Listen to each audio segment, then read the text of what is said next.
The time is now 5:54 on this Friday morning, and here's what you need to know before you go.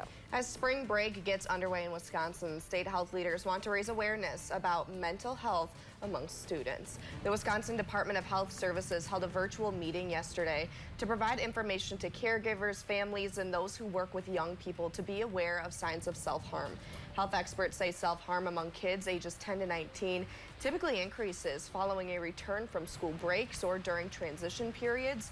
Experts also suggest people use 988, the mental health crisis hotline. They say having someone on the other end of the line simply listening and engaging in therapeutic conversation makes a big difference.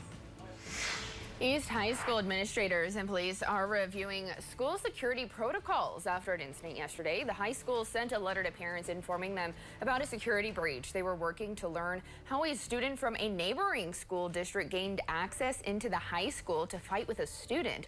School staff and the SRO responded immediately and de-escalated that situation. The principal says student safety is their top priority, and they are conducting a thorough investigation and are reviewing surveillance cameras and protocols to make sure that this doesn't happen again.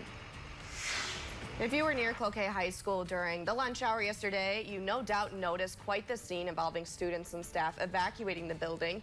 According to Cloquet police, at around 12:15 p.m. yesterday, they received a report of a bomb and weapon threat at the high school campus. It turned out to be a hoax referred to as swatting. As standard protocol, students at the high school and middle school were evacuated while police swept the buildings. Families were then notified that they could pick up their children early or return to school for regular dismissal. The CPD is working with state agencies to investigate the call.